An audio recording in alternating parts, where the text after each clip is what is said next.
Adieu l'amour, adieu toutes les femmes. C'est bien fini, c'est pour toujours. Et pendant des années, on n'en a pas parlé ou peu parlé.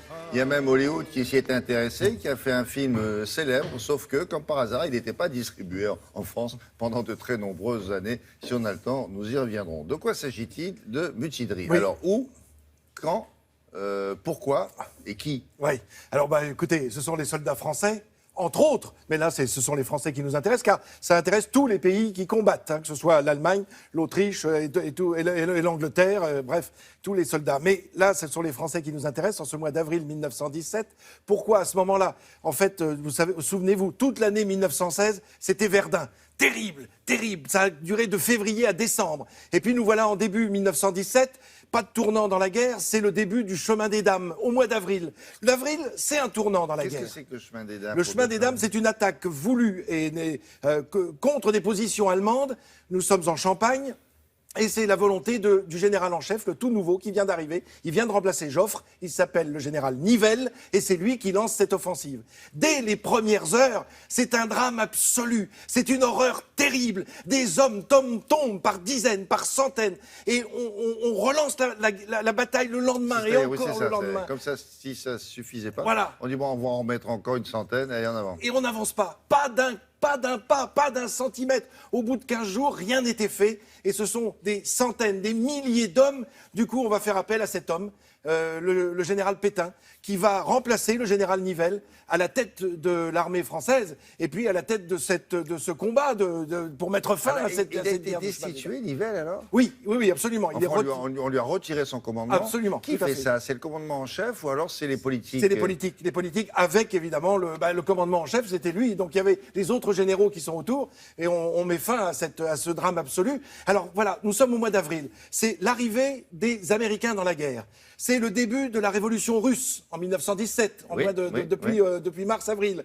Et puis, il y a cette bataille qui n'en sort pas et des hommes qui ne veulent plus partir au combat parce qu'ils ne veulent plus se sacrifier pour rien, puisqu'on n'avance pas. Ça, on ne recule pas, mais on n'avance pas. Donc il y en a assez. Et là, ce sont les premiers mutins qui se prononcent, qui disent je ne retourne pas une fois qu'ils sont partis une semaine chez eux. Ils sont dans les tranchées ou... Ils sont dans les tranchées ou ils partent au front. Enfin, quand on leur demande de reprendre leur position, ils refusent d'y aller. Non. Ils sont très nombreux. Alors, on estime, c'est difficile d'avoir le chiffre, on estime à peu près à 40 000 hommes en tout.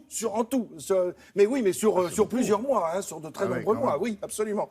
Alors, très vite, on va remplacer Nivelle par Pétain. C'est important parce que Pétain, il a montré pendant la bataille de Verdun qu'il économise la vie de ces hommes. Il y tient absolument, ça fait partie de sa politique. Quand on voit ces images d'archives, on peut se dire quand même quel courage pour monter au front, quand l'ordre est donné, il faut y aller. Alors, qui sommes-nous pour juger ceux qui, d'un seul coup, refusent d'y aller? Alors, bon, bien sûr, les raisons sont multiples hein, dans l'esprit, mais quand c'est l'âme qui supplante la raison, quand les jambes n'avancent plus parce que la tête n'est plus là, alors de quel droit a-t-on vraiment la possibilité de juger? Alors ça, c'est le général Nivelle dont on parlait, qui passe les troupes en revue. Il n'est pas resté très longtemps, finalement, à son commandement. Donc quand on va... Vous voyez, ça, c'est un poteau d'exécution. Et ce sont les hommes qui viennent défaire le prisonnier qui a été condamné et exécuté. Des photos clandestines. Oui, absolument. C'est pas des photos officielles. Alors là, on voit bien, hein, mais ce sont les conseils de guerre qui vont se réunir et juger ces hommes qui sont arrêtés à la demande de Pétain, qui dit maintenant il faut mettre fin à ces rébellions, à ces actes de mutinerie. Donc on va arrêter grosso modo 3300 hommes à peu près. Et tous vont passer en jugement devant des conseils de guerre. Alors les conseils de guerre sont où? Il y en a un par division, normalement, hein, ou un par armée, ça dépend des cas. Mais les hommes sont présentés devant leur officier supérieur et des officiers qui sont autour, bien souvent des hommes qui étaient des hommes de justice auparavant, donc qui peuvent juger avec le prisonnier qui est placé devant eux, qui lui aussi a droit à un avocat, évidemment, et puis les peines. Alors vous voyez, ça c'est des mots qui circulent, c'est la paix qu'il nous faut. On appelle à une grande manifestation, on tue nos femmes et nos enfants à Paris. Donc c'est à Paris qu'est prise la décision de tous ces combats. Donc ces hommes vont être en partie, 400 vont être condamnés à mort. Beaucoup seront graciés par le président de la République, Raymond Poincaré. parce que ben voilà, les cas sont présentés au président de la République et ça c'est le général Nivelle. Et évidemment, il va en gracier énormément et les peines seront commuées à ce moment-là en travaux forcés.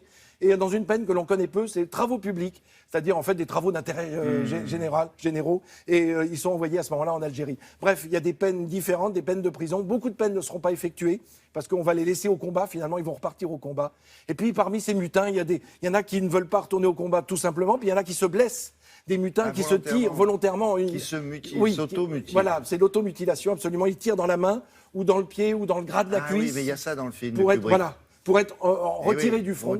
Mais les médecins militaires veillent et regardent, et quand il y a trop de poudre autour de la blessure, on sait que ça a été tiré trop près. À bout portant, à bout portant, et non pas à bout touchant comme le font les militaires, ou en tout cas en temps de guerre. Ça alors.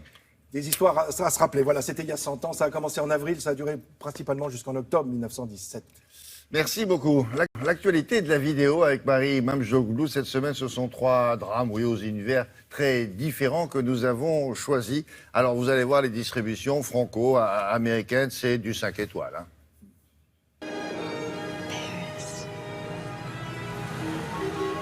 Ce soir, ce n'est pas un spectacle que vous allez voir.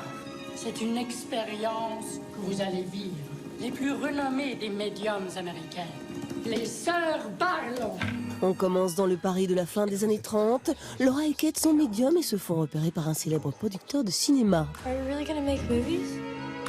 Nous n'avons pas besoin de construire le personnage d'une spirit, nous l'utiliserons tel quel. Il faut créer de nouvelles machines. Why are you living with him? He's an opportunity. Ce serait une première mondiale. Des images non truquées. Un film d'époque ambitieux porté par Nathalie Portman et Lily Rose Depp. Elles sont somptueuses et subtiles dans leur Je jeu. veux plus que tu l'approches. I'm jealous. Planétarium est signé Rebecca Zlotowski. Un film débordant de beauté et de poésie. J'ai l'impression que t'es devenu complètement fou en vrai. Mais non, j'ai tenté quelque chose extraordinaire. On continue avec l'histoire vraie de ce pilote de ligne qui posa son avion sur l'Hudson à New York en 2009, sauvant ainsi la vie de 155 passagers. Sully, where are you? No one warned us. No one said you were going to lose both engines at a lower altitude than any jet in history. Plus qu'un film spectaculaire, c'est le portrait d'un héros ordinaire, interprété par Tom Hanks, surprenant de justesse. 55 souls on board. Simulations show that you could make it back to the airport. Not possible. I felt it go. My aircraft. Your aircraft. I want you to know I did the best I could. Of course you did. You saved everyone. Clint Eastwood a un sens du récit et de la dramaturgie assez exceptionnel. Sully est un film beau, puissant et bouleversant. Hands down! Stay down! There were 155 people on that plane. You were one of them. On termine à Casablanca en 1942. Max et Marianne sont 2 espions. Ils se rencontrent pendant une mission et tombent amoureux.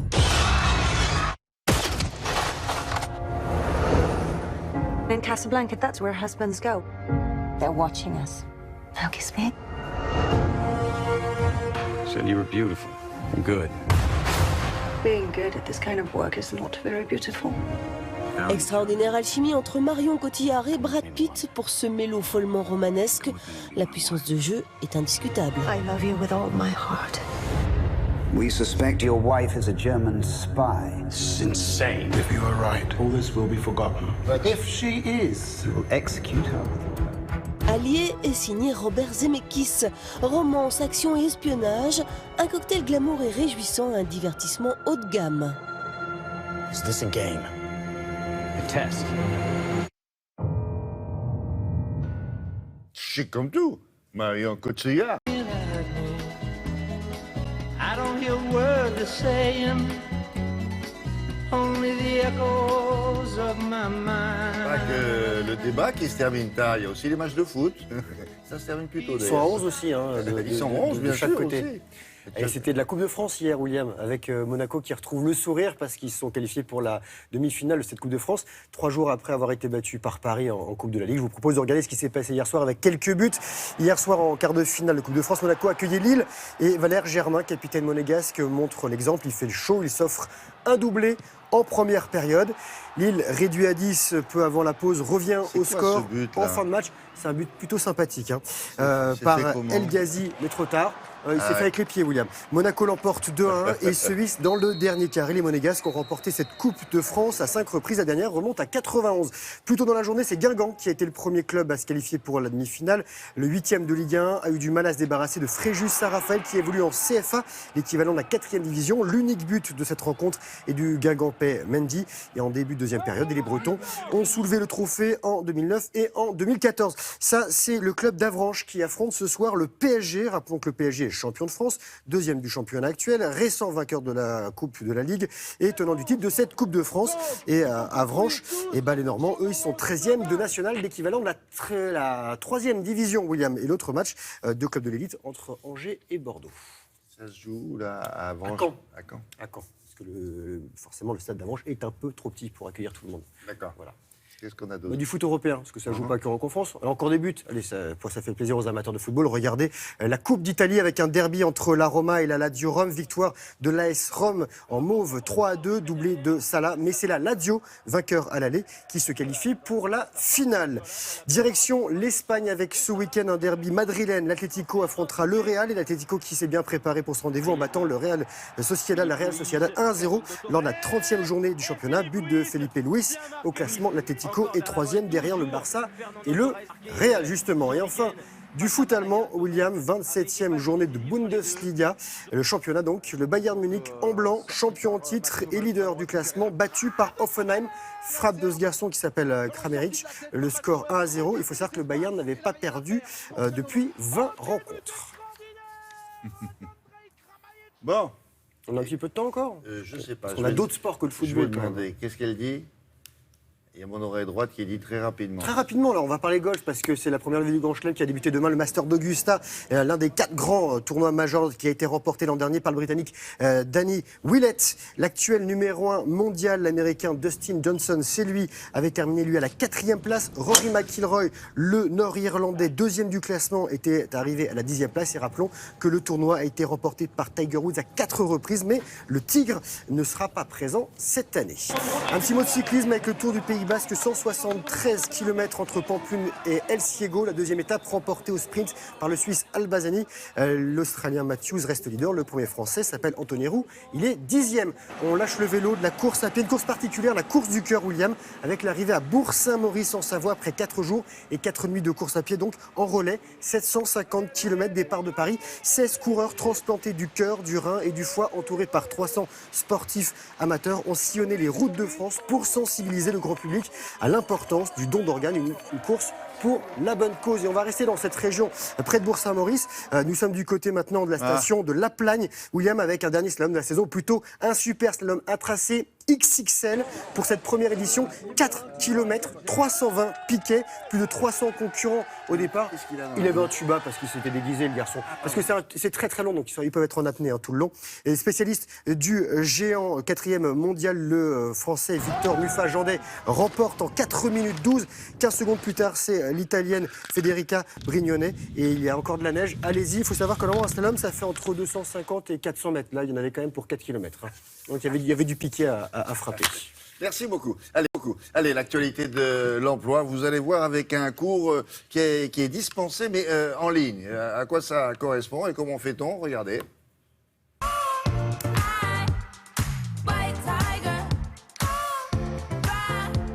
Il s'agit d'un cours de cuisine en ligne qu'a suivi avec intérêt Géraldine. J'ai commencé en fait ma formation de façon classique, donc en me formant dans des écoles de cuisine. Et je suis arrivée sur le MOOC de l'AFPA, sur les 101 techniques de base en cuisine. Et donc je me suis inscrite. Et en fait, toutes les semaines, donc, je réalisais des techniques, donc je regardais les vidéos, je refaisais les recettes, à chaque fois il y avait des recettes. Et puis surtout, je passais tous les quiz en ligne qu'il y avait, puisque le but c'était d'aller au bout en fait, du projet, de pouvoir valider l'ensemble de ces techniques et d'avoir l'attestation debout, d'être capable de pouvoir reproduire toutes ces techniques-là. C'est d'ailleurs dans ce laboratoire que cet ancien ingénieur, qui a fait de la cuisine son métier, met en application au quotidien les techniques apprises. On va mettre le lait à chauffer. Aujourd'hui, j'ai monté ma société spécialisée dans les prestations de cuisine. L'originalité du concept des Foodels, en fait, c'est d'arriver à retransposer le bistrot au bureau. Donc ça part d'ici, les menus sont conçus, on va les livrer en fait chez le client, on recrée l'ambiance d'un restaurant en dressant une table. On les sert, voilà. Ça va jusqu'au bout vraiment de la chaîne. Initialement destiné aux stagiaires de l'AFPA, ce MOOC entièrement gratuit a été ouvert au grand public en février 2016 pour une première saison consacrée aux 101 techniques de base de la cuisine française. Puis en novembre, pour une saison consacrée cette fois-ci à la pâtisserie. Nous avons réalisé ce MOOC pour faire découvrir le métier de cuisinier, un beau métier, qui emploie 200 000 personnes et qui recrute chaque année 20 000 personnes. L'originalité de ce MOOC est, contrairement à d'autres, de ne pas proposer juste des connaissances sur des métiers, mais aussi d'acquérir des gestes métiers, des gestes techniques. Nous avons filmé de ces gestes métiers. Et ensuite, nous vous proposons de passer en activité dans votre cuisine en réalisant une ou plusieurs recettes qui vont combiner ces techniques. Il y a une dimension un peu solitaire, mais au début, parce qu'en fait, très vite, on se rend compte que finalement, derrière, il y a une communauté. Et il y a plein de gens qui, comme nous, sont en train de réaliser le MOOC. Et ce qui faisait que finalement, on n'était pas tout seul. En faisant glisser la lame du couteau le long du doigt, on va couper en tranches très fines. Ce MOOC contient aussi des supports écrits pour aller plus loin. Et il contient aussi une évaluation qui permet d'obtenir une attestation de suivi à la fin du cours. Selon une étude américaine, partager un bon repas renforce le lien social et la performance dans l'entreprise. Étude confirmée par l'OMS qui estime qu'un bon repas accroît la productivité de 20%. Et puis maintenant, direction Rome, nous allons retrouver là-bas notre correspondant permanent François Bodonnet, parce que le Vatican, vous le savez, s'occupe des âmes, des fidèles, c'est son travail, très bien. Mais on savait peut-être moins que le pape avait aussi parfois la tête dans les étoiles, sous les étoiles, et il dispose d'un matériel pour ça très performant. Alors François va vous expliquer. Bonjour François. Oui, bonjour William. Alors effectivement, les papes, je dirais depuis tout temps, s'intéressent de très près aux étoiles. Et ils ont eu pendant des siècles, derrière moi, dans les jardins du Vatican, un observatoire astronomique. Un observatoire astronomique qui a servi par exemple, William, à réaliser le calendrier grégorien. C'est notre calendrier. Il a été fait ici grâce aux observations des étoiles faites par cet observatoire. Et puis, au fil des siècles, eh bien, la lumière est arrivée dans Rome. L'électricité a fait au XIXe siècle eh bien, que cet observatoire ne pouvait plus être utilisé ici. Il a donc été déplacé à 25 km au sud-est, à Castel Gandolfo. Castel Gandolfo, on le connaît, c'est la résidence, c'était en tout cas la résidence d'été des papes. Il se trouve que le pape François n'y va plus. Et cet observatoire, le voici. Regardez le reportage que nous avons réalisé avec Florence Crimon et Claudia Billy. Au bord du lac d'Albano, bien loin de l'agitation de Rome, c'est ici, à Castel Gandolfo, que les papes venaient se reposer. C'est également ici, dans les jardins du palais pontifical, que depuis 1939 se dresse fièrement l'Observatoire du Vatican. Une quinzaine de religieux, pour la plupart jésuites et astronomes, observent depuis cette coupole les étoiles et les météorites. La science consiste à rechercher la vérité. Et comme la religion, c'est aussi rechercher la vérité, et que Dieu est vérité, c'est notre rôle en tant que religieux de faire de la recherche scientifique. Cela fait 500 ans que l'Église catholique prend part à la recherche scientifique. L'Observatoire du Vatican scrute bien loin dans l'univers l'existence d'éventuelles formes de vie extraterrestres. Dans un univers si grand, gigantesque même, pour moi, il est un peu difficile d'imaginer qu'il n'y ait pas d'autres êtres vivants. Lorsqu'il a été installé dans les années 30, l'observatoire du pape était ultra moderne. La pollution lumineuse dans la région a poussé le Vatican à en installer un autre, bien plus performant, en Arizona. Mais les coupoles de Castel Gandolfo continuent à rappeler qu'il y a bien longtemps que l'Église n'est plus l'ennemi de la science. Ah oui, est-ce que le pape s'occupe d'autres sciences que l'astronomie ? Absolument. En fait, il existe une académie pontificale des sciences. Ce sont des scientifiques du monde entier. Alors, pas forcément des jésuites, pas forcément des catholiques d'ailleurs, qui se réunissent régulièrement ici au Vatican et qui rendent compte au pape François des avancées de la science en matière de médecine, par exemple, de physique ou encore de chimie. Il est donc très loin le temps de Galilée, hein, où l'Église s'opposait à la science. Juste une petite question pour terminer. Vous avez dit tout à l'heure dans votre commentaire que le pape actuel n'allait plus dans sa résidence, dans la résidence somptueuse de Castel Gandolfo. Pourquoi? Parce qu'il veut vivre plus modestement? Exactement. En fait, le pape François est le premier pape à faire ça. En fait, il reste ici au Vatican, même en plein été, lorsqu'il fait très chaud. Il travaille de la résidence Sainte-Marthe, une résidence qui se trouve à quelques centaines de mètres ici derrière moi. Et il reste ici, je dirais, toute l'année pour travailler au Vatican. Oui, la résidence Sainte-Marthe où il a habité quand il avait été nommé même. Bon, merci beaucoup.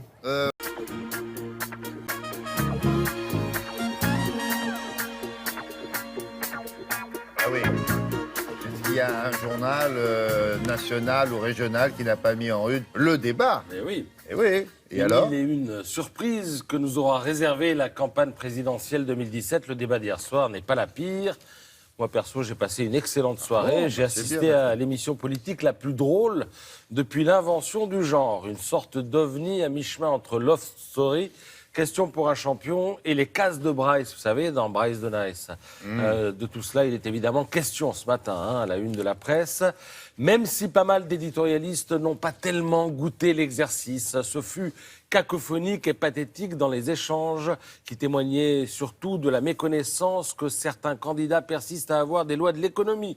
Tranche Hubert Coudurier dans le Télégramme, dans la Nouvelle République, on a assisté à une empoignade vaguement maîtrisée. Pour l'Est républicain, c'est la frustration. Pour les dernières nouvelles d'Alsace, il est question d'un débat parfois cafouilleux, parfois grave, souvent enflammé, mais jamais ennuyeux, car ayant eu l'immense mérite de braquer les projecteurs sur ceux qui rassemblent tout de même sur leur nom plusieurs millions de bulletins, à savoir les petits candidats. Ah, les petits candidats, il y avait parmi eux de véritables showmen, écrit Bernard Stéphan dans La Montagne, le député berger du Béarn, Jean Lassalle, le promoteur du Frexit, François Asselineau, et l'étrange Jacques Cheminade, qui récemment a annoncé vouloir un jour industrialiser la Lune.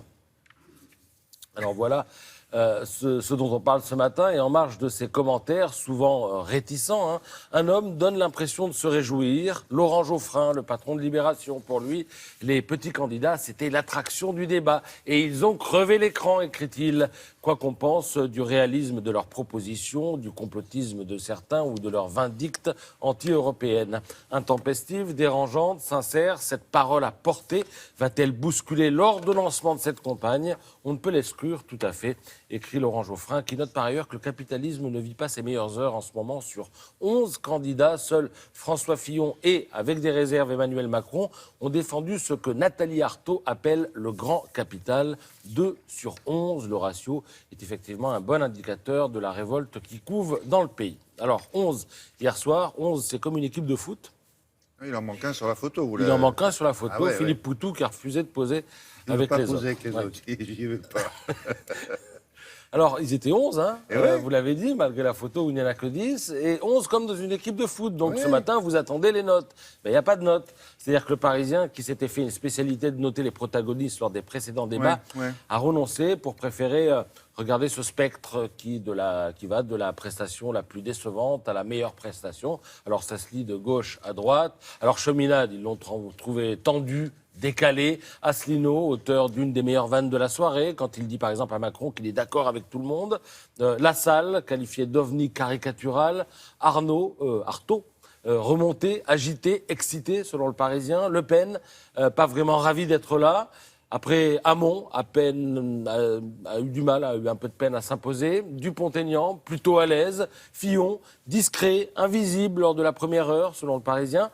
Mélenchon, moins surprenant que lors des précédents débats. Poutou, simple et chaleureux, dit le Parisien. Alors chaleureux, faudra en parler à François Fillon pour voir ce qu'il en a pensé de la chaleur humaine de Poutou. Et puis alors Macron qui ne s'est pas démonté. Voilà, c'est le classement du Parisien. Tout cela évidemment n'engage que le Parisien qui fait par ailleurs l'inventaire des principales joutes de la soirée à propos de laquelle, dans le Figaro, eh bien, Guillaume Tabar se demande s'il faut qu'elle se reproduise. Trop de débats tue-t-il le débat jusqu'à présent, parce qu'il était unique, le débat avait une valeur sacrée. C'était un événement à part, la répétition et la confrontation conduit maintenant à sa normalisation. Avant tout joué en 2 heures, réussi ou raté. Aujourd'hui, les occasions de se rattraper ou de confirmer font baisser la tension. Lirez-vous dans le Figaro qui note tout de même que les débats battent des records d'audience, même si on y va parfois plus pour le show que pour le contenu. Et à propos de show, et pour terminer, le dessin du jour, il est dans le Canard, c'est le Fred Touron qui le signe.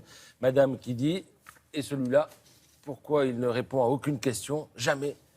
Le monsieur répond, eh bien parce que c'est le présentateur. Merci beaucoup. Allez, mais d'abord, les 4 vérités. Caroline Roux reçoit ce matin Alexis Corbière, qui est le porte-parole de Jean-Luc Mélenchon. Oui, et qui manque peut-être lui aussi un peu de sommeil parce qu'il est resté jusqu'au bout de ces 4 heures de débat. Il était aux côtés de Jean-Luc Mélenchon. Jean-Luc Mélenchon qui est donné comme le plus convaincant après ce débat à 11.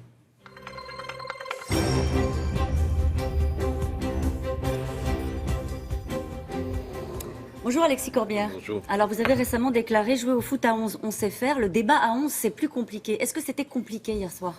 Oui, on l'a vu. Il y avait des contraintes qui étaient communes à tous les candidats. Il ne s'agit pas de dire là qu'il y avait une difficulté seulement pour Jean-Luc Mélenchon, mais c'est pas simple de débattre à 11. Il y a eu des moments un peu confus. Mais globalement, ce que je retiens, moi, ce qui m'intéresse, évidemment, avec la place qui est la mienne, je trouve que Jean-Luc Mélenchon a su présenter ses propositions.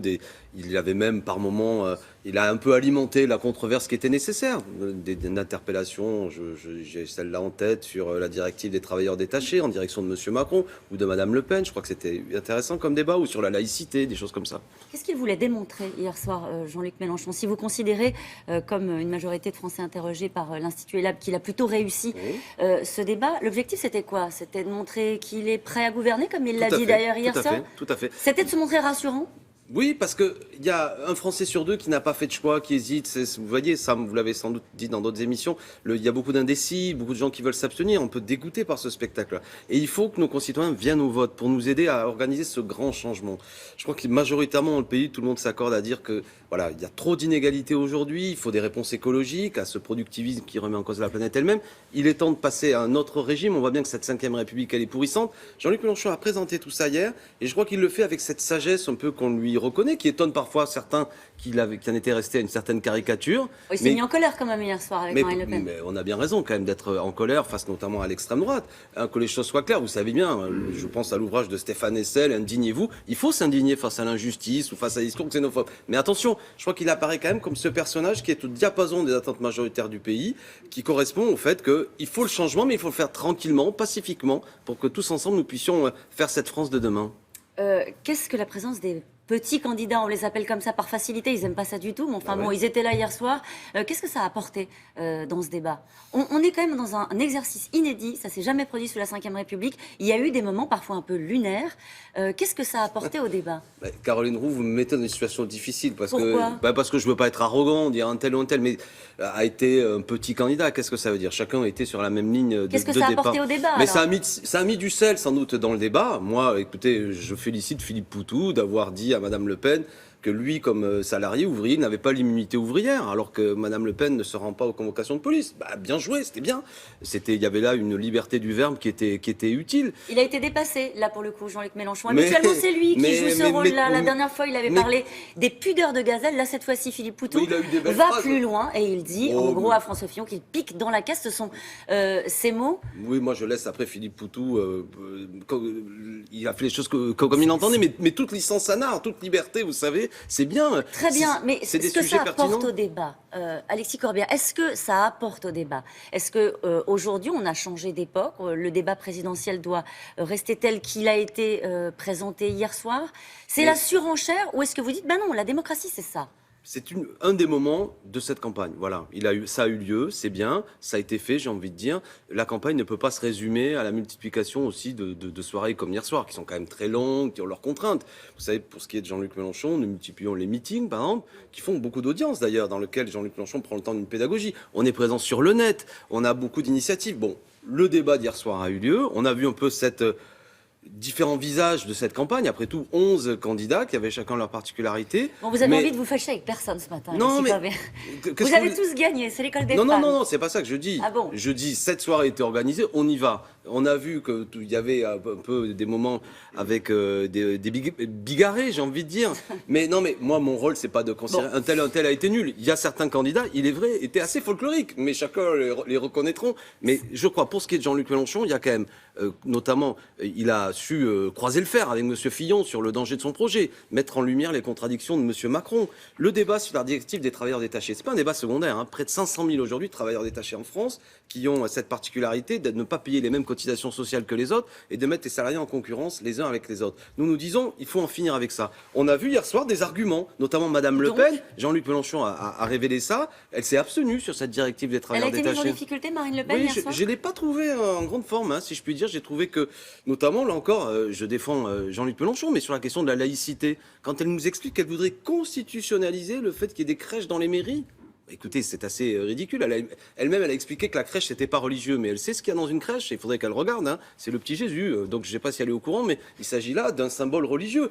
Moi, je respecte ça, mais est-ce qu'il faut constitutionnaliser le fait que... Vous voyez, elle était quand même face à beaucoup de contradictions. Benoît Hamon vous a pris à part sur l'Europe, sur la question du plan B. C'est fini, le pacte de non-agression dans la dernière ligne droite de la campagne? Posez-lui la question. J'ai trouvé que c'était un peu curieux. Mais c'est un beau débat, l'Europe. Discutons-en. C'était curieux parce que...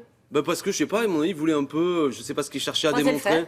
Croiser le fer. Bon, je crois qu'il ferait mieux lui aussi de faire campagne et de s'adresser aux indécis. Mais il n'y a pas de problème. Il y a un désaccord manifestant avec Benoît Hamon qui est très aligné sur la position de François Hollande et on va dire de la social-démocratie européenne qui consiste à dire il faudrait que ça change, mais qui n'accepte pas l'idée qu'on mette en place un bras de fer, un rapport de force. Nous, on le dit clairement, c'est pas seulement avec des mots en disant il faudrait que ça change que cette situation évoluera. Il faut mettre un terme à l'interdiction d'harmonisation fiscale et sociale qui est dans les traités actuels. Il faut le dire clairement et dire que si nous n'arrivons pas à mettre un terme à cette interdiction d'harmonisation fiscale et sociale qui amène les délocalisations... Il faut surtout l'unanimité pour changer les règles. C'est pourquoi... Non mais ça c'est fini. Justement ce que nous disons. Nous allons créer les conditions que tout ça soit rebattu. On ne cessera pas enfermé dans les règles européennes. Évidemment, ça aura des conséquences. Alexis Corbière, vous avez l'air convaincu que c'était au fond un bon exercice.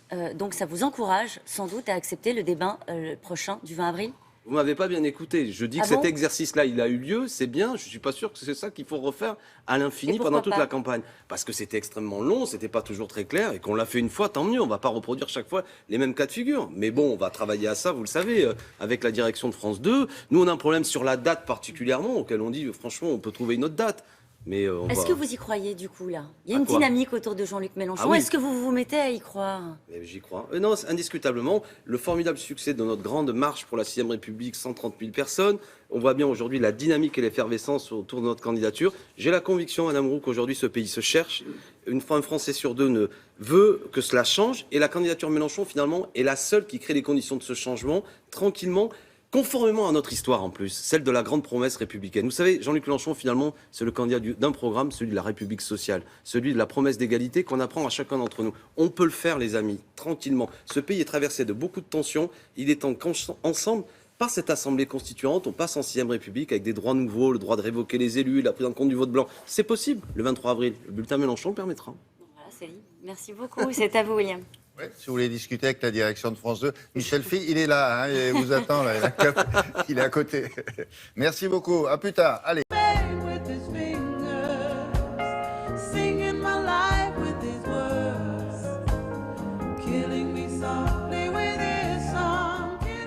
Bien dormir, ça aide un cerveau à se développer. Qui dit ça? Les études récentes qui ont été publiées depuis des dizaines d'années. Puis il y en a une nouvelle. Alors effectivement, les adolescents, avec ce dont ils disposent actuellement, je veux dire un certain nombre d'écrans, smartphones, tablettes, etc., est-ce qu'ils dorment assez? Non, ils ne dorment pas assez. Voilà. C'est un fait, nos adolescents ne dorment pas suffisamment. Près de 30% des 15-19 sont en dette de sommeil et à 15 ans, 25% des adolescents dorment moins de 7 heures par nuit. Alors vous allez me dire, oui, mais 7 heures par nuit, finalement, c'est pas mal. Pour les adultes, ça pourrait suffire, mais malheureusement, pour les adolescents, c'est vraiment pas suffisant. Les spécialistes recommandent entre 8 et 10 heures. Alors, cette nouvelle étude qui a été conduite par une équipe de chercheurs de l'INSERM vient de mettre en évidence que chez les adolescents qui dorment moins de 7 heures par nuit et qui se couchent très tard le week-end, c'est-à-dire qu'ils ont vraiment un décalage de phase le week-end, ils se couchent minuit, 2 heures du matin, 3 heures du matin, eh bien, chez ces adolescents, on a remarqué que le volume de matière grise dans 3 zones du cerveau est diminué. Et malheureusement, ce sont les zones du cerveau... Où il stagne et il ne croît pas. Non, il diminue. C'est-à-dire qu'ils ont vraiment vu que ça avait diminué. Moins il dort, plus ça diminue. Voilà, plus ça diminue. Et le souci, ce sont des zones du cerveau qui sont impliquées dans quoi? L'apprentissage, la concentration et la possibilité de faire plusieurs tâches en même temps. Alors, en plus, cette diminution du volume de la matière grise est associée, dans cette étude, à 2 mauvais résultats scolaires. Donc ce sont des résultats qui sont inquiétants, qui demandent quelques éclaircissements. Voici justement les explications du docteur Konofal de l'hôpital de Robert Debré. Une étude française de l'INSERM pilotée auprès d'élèves de 14 ans a montré les conséquences de la privation de sommeil sur le développement du cerveau, notamment des régions impliquées dans les apprentissages, dans le langage, dans l'estime de soi. En fait, le sommeil sert à moduler, à réparer aussi notre cerveau. La privation de sommeil, fatalement, entraîne une modification et même une perte de cette restauration. Cette étude est très intéressante puisqu'elle montre en effet que la privation de sommeil chronique peut atteindre les régions du cerveau, donc finalement ne pas simplement avoir des conséquences sur le comportement mais aussi sur la neurologie du cerveau et de son développement. En fait, il y a comme une atrophie de ces régions-là après plusieurs années de privation de sommeil. Aujourd'hui, tout se passe bien, ça va. La conséquence, c'est le trouble du comportement en général, les troubles des apprentissages, les troubles intellectuels et aussi toutes les conséquences que l'on connaît au long terme, que ce soit sur le plan cardiovasculaire, que ce soit sur le plan métabolique. Tu arrives à te réveiller spontanément à 6 heures? Oui, même avant. Même avant, voilà. Ça, c'est pas mal. On sait qu'un enfant a besoin environ de 10 heures de sommeil, un adolescent serait plutôt sur 8 heures. Aujourd'hui, on est à beaucoup moins que ça.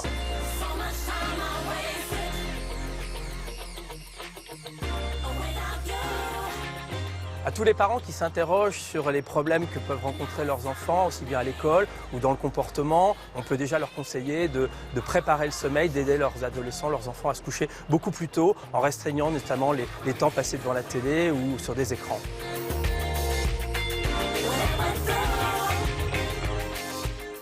Mais qu'est-ce qu'ils font au lieu de dormir? Alors, c'est les tablettes, les Vous voulez smartphones? vraiment savoir? 92% sont sur Internet avant de s'endormir, 91% échangent des textos, 89% regardent la télé, ça va encore, 84% sont sur les réseaux sociaux et 63% jouent à des jeux vidéo, pour vous dire comme ça les excite avant de s'endormir.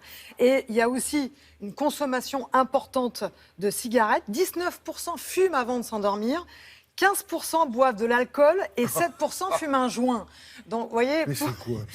ce sont les résultats d'une étude très récente sur le comportement de nos ados avant l'endormissement. Il n'y a pas de parents dans le coin? Si, il y a des parents, mais c'est pas facile toujours avec les ados. Donc, c'est pour cette raison qu'il faut vraiment, avant de dire qu'un enfant est hyperactif, qu'il a des troubles de concentration, etc., vérifier le sommeil. Il faut chouchouter le sommeil de nos ados. Un peu plus de 7 heures en tout cas, Oui. pour certains qui travaillent ici. Pour nous, c'est un objectif olympique de dormir 7 heures. Jamais on est arrivé. Jamais. Bon, allez, un petit mot à propos des ados. Vous allez voir qu'en ce moment, ils sont concurrencés. Oui. Sur leur propre terrain, l'Internet, mais alors concurrencés par qui? par une bande de nonagénaires qui cartonnent dans une web-série qui s'appelle Un siècle vous contemple. Vous avez rendez-vous avec Marthe, Clémentine, Mamie Renée et Grand-mère. C'est un jeune réalisateur de 30 ans qui s'appelle Gabin, qui en écoutant les histoires des anciens s'est dit il faut faire une web-série, il faut faire quelque chose. Il a fait un casting dans une maison de retraite à Toulouse et c'est comme ça qu'il a rencontré ces 4 femmes que vous voyez là autour de lui. Elles sont formidables. Le casting, le seul critère, c'était d'avoir plus de 90 ans. Elles ont des histoires incroyables. Il y en a une qui était pilote de rallye. Elles ont vécu évidemment la guerre. Elles ont des avis sur tout et elles sont formidables. Regardez quelques extraits. C'est le drapeau de la course. Moi, je faisais de l'automobile en quantité. Quand on a fait le championnat du monde, on essaie d'être les meilleurs. Et moi, j'avais une grand-mère, c'est une anecdote, j'avais pas une grand-mère, c'était la grand-mère ou l'arrière-grand-mère de ma mère qui ne voulait pas se servir de l'électricité parce qu'elle disait que c'était une invention du diable. T'as vu comment ça fait des stars? Ah oui. Ce que je me rappelle. Voilà, elles sont surtout, formidables. Elles sont à retrouver sur leur chaîne YouTube. Ça s'appelle Un siècle vous contemple. Merci beaucoup.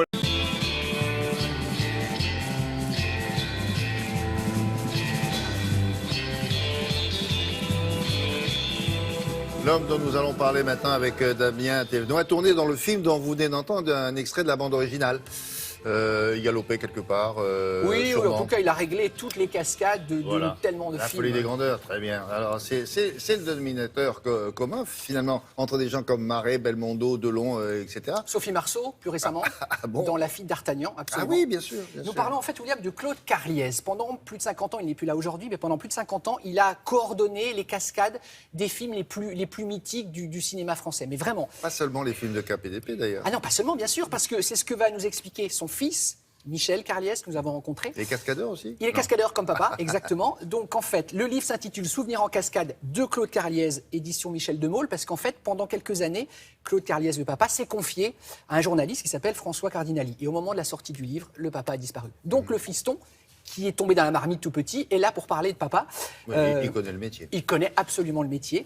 Parce que, donc, pour répondre à votre question, William, il n'y a pas que des scènes on va dire, d'épée, de sauter d'un toit. Une cascade, dès qu'un comédien prend un tout petit risque, tomber d'une chaise, c'est une cascade. Se prendre une porte, c'est une cascade. Et donc tout est en millimétré. voiture aussi. Ah bah évidemment, bien sûr. Ou bien, par exemple, sur la photo, regardez Belmondo sur le métro aérien dans Peur sur la ville. Peur sur la ville, bien sûr. Là, en plus, Belmondo n'était pas doublé. Donc là, en plus, il faut évidemment tout blinder. Donc tout était répété comme une chorégraphie, en fait. C'est ça, une cascade, c'est une chorégraphie. Chaque mouvement, chaque geste est répété.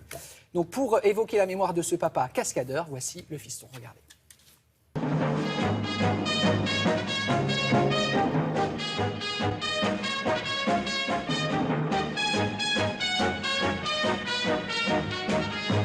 Bonjour Michel Carliez. Bonjour. Quand on lit ce livre, on se rend compte à quel point le nom de votre père est associé à d'immenses succès au cinéma. Comment ça se passait avec Jean Marais? Je crois qu'ils ont fait 14 films ensemble. Jean Marais voulait absolument faire toutes les cascades lui-même. Comme il le disait lui-même, si je signe un film, c'est que je m'engage à faire ce film. Et s'il y a des scènes d'action que je ne peux pas faire de façon trop importante, je ne ferai pas ce film. Donc bien évidemment, après avec Claude, eh bien, comme il y a une situation aussi d'amitié qui s'est liée, ils voyaient ensemble comment établir les choses, comment les faire. Carliez est un garçon qui a réglé toutes mes bagarres et toutes mes cascades depuis 10 ans. Au fond, c'est avec lui que j'ai le plus tourné. Et en 10 ans, j'ai pu l'apprécier, voir que c'était un être intelligent, cultivé, sensible, et qui avait toutes les qualités pour faire un vrai metteur en scène. Au départ, il a commencé comme escrimeur, cascadeur, et puis très vite, il s'est retrouvé en arrière de la caméra, ce qu'on appelle un coordinateur de cascade, pour gérer les scènes d'action. Prenons un exemple, le film Peur sur la ville, il y a une scène où Belmondo court sur le métro aérien. Ouais. Donc concrètement, votre père avant montrait à Belmondo comment faire? Comment ça se passait? C'est-à-dire que comme toute scène d'action, il y a un cascadeur d'essai, ça permet à la fois pour la mise en scène, pour le cadrage, pour le comédien de voir un petit peu les choses. Et puis après, Jean-Paul s'y est collé. Mais je pense que par exemple, la scène dont vous parlez sur le métro, aujourd'hui, Je ne sais pas si on pourrait la tourner, parce qu'on a tellement de barrières de sécurité où on doit essayer de ne plus laisser la moindre opportunité au doute, que ça devient parfois très compliqué de tourner certaines scènes d'action. Claude Carliez avait également travaillé avec De Funès et Bourvil, notamment sur Le Cornio, sur La Grande Vadrouille. Oui. Donc la scène quand De Funès est sur les épaules de Bourvil, la scène de la commandanture, enfin tout ça, il était là derrière. Oui, bien sûr, parce que la cascade, on pense tout de suite à l'homme qui tombe du toit, à l'homme en flammes, etc. Mais c'est aussi plein de petites choses à côté, même une gifle, même juste tomber de sa chaise, voilà, c'est des choses qui paraissent toutes simples, mais qui peuvent produire des incidents, donc on doit envisager tout ça pour que ça se passe le mieux du monde. Si on oublie un geste, on peut se faire embrocher par accident. C'est évident que si une attaque part de tranchant à la tête et qu'on pensait que c'était une pointe, qu'on vient parer ici, toute la tête est découverte, et c'est en effet le crâne qui est ouvert.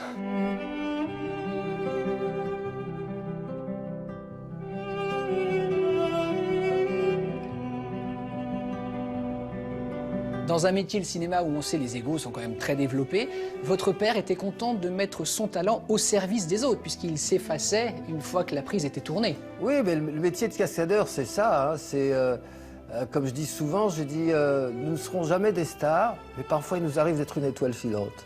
Voilà. Merci beaucoup, Michel Carliez. C'était un plaisir. Merci à vous. Ça maintient en forme de faire des cascades. Il est mort à 90. Il est parti à 90 ans. Et jusqu'à la fin. Il a travaillé jusqu'au bout? Oui, il faisait des scrims. Et on découvre dans ce livre, donc ce sont ses souvenirs évidemment, et en même temps les vôtres, puisque tous ces films, vous les connaissez forcément. On découvre que quand il commence à apprendre l'escrime en 1942, évidemment c'est la guerre, il y a pénurie de métal. Donc il a appris au début avec des parapluies. Il n'est pas d'épée, il a commencé à être escrimeur avec un parapluie. Ou avec des cannes. Donc c'est très très beau, c'est très touchant. Souvenirs en cascade de Claude Carliez chez Michel de Maulle, éditeur. Merci Damien. On va...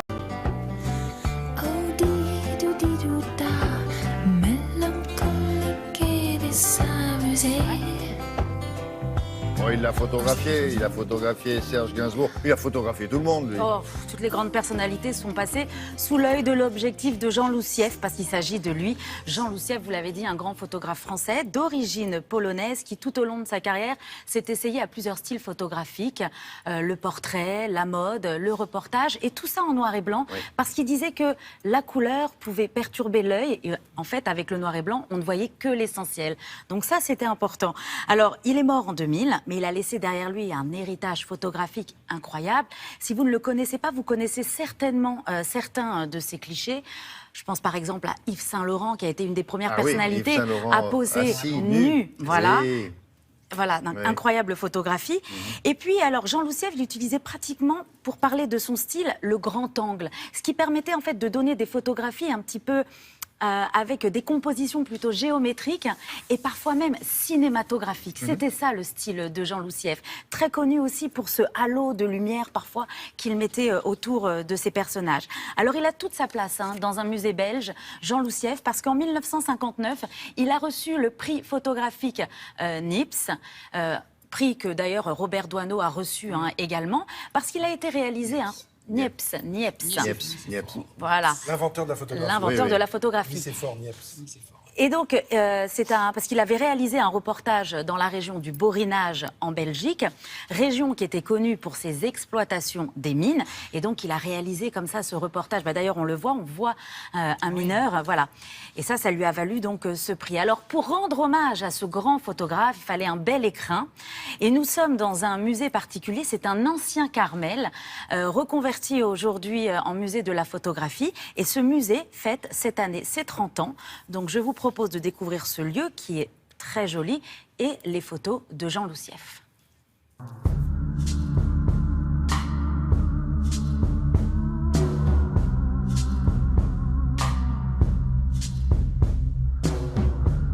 Il y a un style, Jean Loussieff. Il y a par exemple cette façon de mettre en avant-plan un personnage qui n'a rien à voir avec la scène et d'obliger le regard à aller se promener à l'intérieur de la photographie pour arriver au sujet.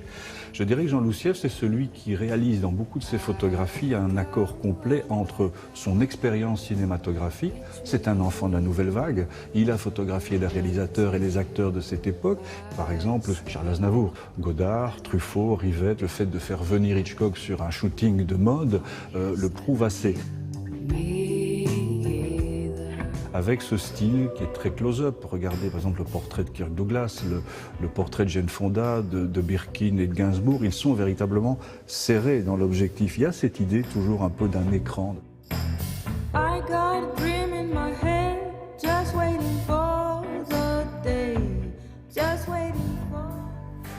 Sieff, c'est un amoureux des femmes. Il y a un style de femme Sieff, très très longue, très belle, mais il y a aussi chez lui, je pense, un besoin d'être près des femmes. Lorsqu'il fait son livre sur les torses nus, où il représente des femmes se dénudant la poitrine devant lui, il y a une conversation qu'il rapporte en légende dans son livre. Il imagine aussi un livre sur les fesses. Il trouve qu'il y a des fesses qui sont faites uniquement pour s'asseoir et d'autres qui sont faites pour être regardées.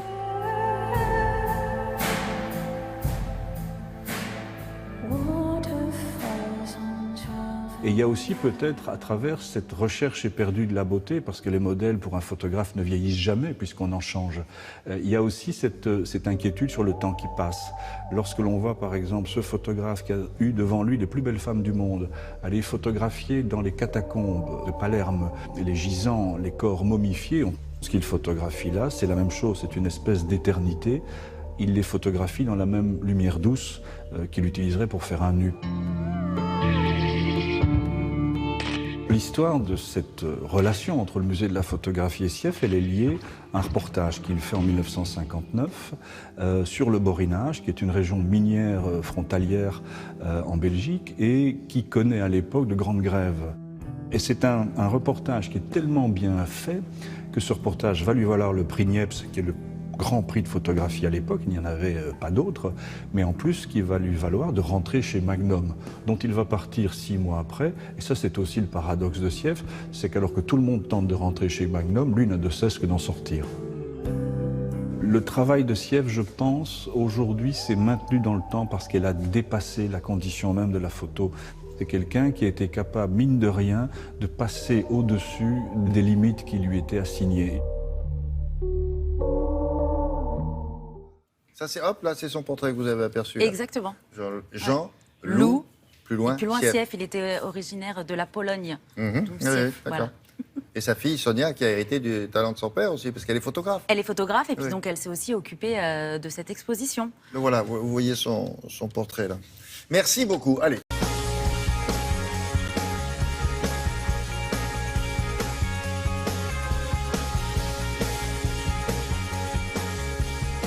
Pas, là. C'est l'intro. Il va se mettre à chanter là. Voilà.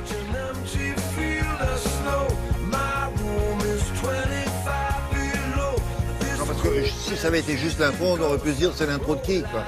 Non, c'est Sting. Là, ça va.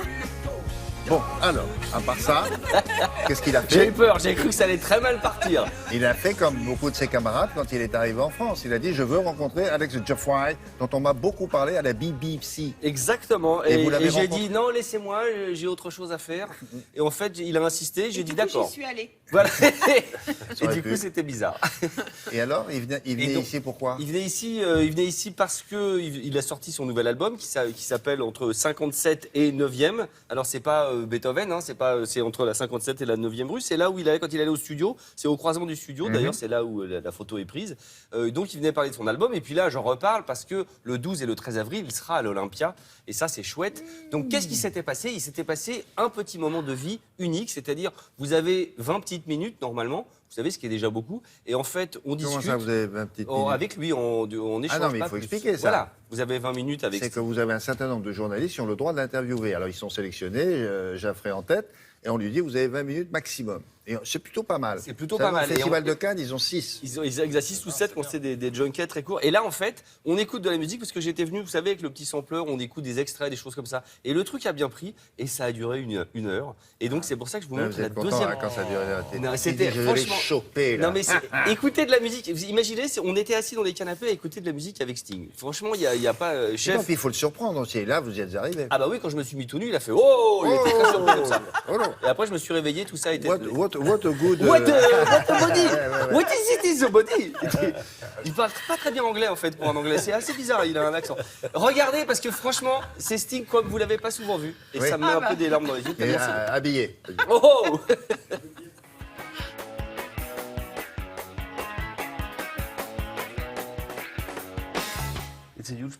C'est un honneur de vous avoir dans l'émission. Heureux d'être avec vous, merci. Vous choisissez un extrait au hasard et je vous laisse réagir. Celle-ci?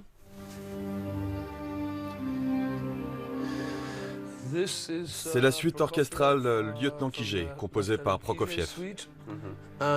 Et j'ai volé ce thème.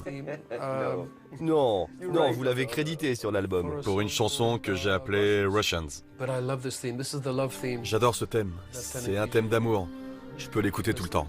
Le violoncelle est incroyable. La deuxième partie est si touchante. J'adore la musique classique. J'ai beaucoup d'aspiration pour ce style de musique. C'est tellement beau. Je suis heureux de réécouter ce morceau. Vous reconnaissez? C'est le son d'un chantier naval. Ouais, c'est le son d'un navire. J'ai grandi à côté d'eux. C'est toute mon enfance. J'ai vécu à 100 mètres de ces bateaux. Je les entendais toute la journée. Et j'ai cru que ça durerait toute ma vie. Vous vouliez aller ailleurs? Je voulais être comme ces bateaux. Je voulais partir, voir le monde. Alors j'ai rêvé d'un futur différent. J'ai rêvé d'écrire des chansons pour tous les gens de cette planète et gagner beaucoup d'argent en ayant beaucoup de succès.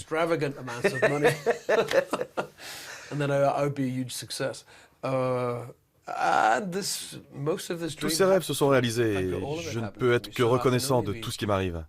Tous les jours, je dis merci de cette vie incroyable.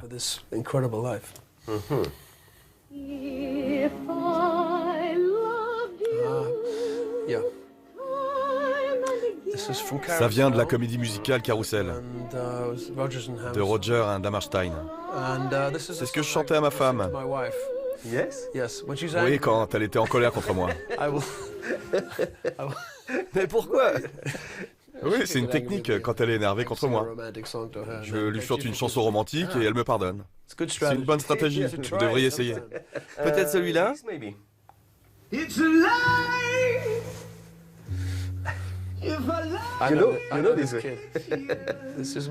C'est mon fils Joe et son groupe Fiction Plane. Il vient juste de m'accompagner dans une tournée. Une petite tournée en Europe, dont la France. Nous sommes assez proches tous les deux. C'est très important pour un père et son fils. Et je suis très fier de lui. C'est un gars fantastique. Vous avez 6 enfants, 2 sont chanteurs déjà. 2 musiciens, 2 comédiens et réalisateurs. Et mon plus jeune fils veut devenir policier. Flic. Il a dit tout le monde a des métiers créatifs ici. Et moi, tout ce que je veux, c'est un vrai métier. Un métier important. Je lui ai répondu, d'accord. J'ai d'autres extraits pour notre prochaine rencontre. Merci, monsieur. Merci beaucoup. Il vous en a pas voulu de ne pas parler précisément de l'album parce que vous lui avez dit, mais j'en parlerai à la fin de la chronique. C'est vrai. L'album, très bien. Non, on en avait parlé la première fois, ça c'est la deuxième partie de l'interview. Je pense qu'il faut voir les deux parce que comme ça on parle un peu de l'album et puis un peu de sa vie et de son enfance. Parce que dans la première partie de l'interview, on parlait justement du fait qu'à 4 ou 5 heures du matin, son père était laitier, il allait apporter des petites bouteilles de lait dans Newcastle. C'est un personnage tellement touchant parce que c'est un personnage de la vraie vie qui est une superstar et en fait c'est un gars abordable, simple, gentil. Aimable. Et simple. Aimable. Ouais. Il a des petites lunettes, hein, vous avez remarqué, un peu trop petites pour lui. Il faut qu'il les rende à sa petite fille. C'est parce vrai. Que... et son fils est magnifique. Bah oui, ils sont tous doués dans la famille. Bon, très bien.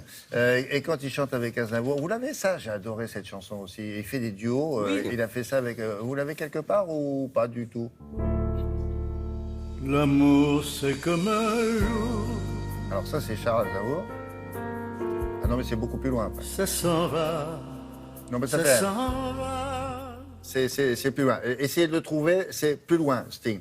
Ça, c'est Aznavour. Merci beaucoup. Pendant que vous cherchez, moi, je vais voir avec Olivia ce qui l'a intéressé sur le web aujourd'hui. Il est question de musique et d'un site absolument génial. C'est une web radio. Regardez, mais c'est un voyage musical dans le temps et l'espace. Regardez, vous avez 7 cartes. Et sur cette carte, vous allez pouvoir choisir un pays et une décennie. Et là, vous allez entendre les chansons qui étaient populaires pendant cette décennie dans le pays. Ah oui. Là, par exemple, on entend ce qu'on écoutait au Sénégal dans les années 70. Un des nombreux morceaux. Mais voilà, vous pouvez aller dans les années 80 en Argentine, en Russie dans les années 50, au Japon dans les années 90. C'est absolument génial, ça s'appelle Radio avec plein de O. Et France, années 50. Alors, on y va, on tape années 50. Chut. Hop, France. Et là, qu'est-ce qu'on a? C'est qui? Non, c'est, On a Gainsbourg. Gainsbourg. Écoute, c'est Ah, toi qui bien joué. conduis, moi. Oui, Gainsbourg. Et c'est l'occasion de faire des découvertes absolument Mais ils font incroyables. des choix, ils font de bons choix, oui. Merci. Ils font des très bons choix, Très ça bien. s'appelle Radio avec plein de O. Et le prochain Ok. projet, c'est de créer un objet. Regardez, de faire cette radio, mais vous pouvez l'avoir dans votre salon, sur votre globe, vous choisirez un pays, une décennie. C'est assez sympa, un objet un peu rétro. Il y a un financement participatif qui a été lancé hier. Merci.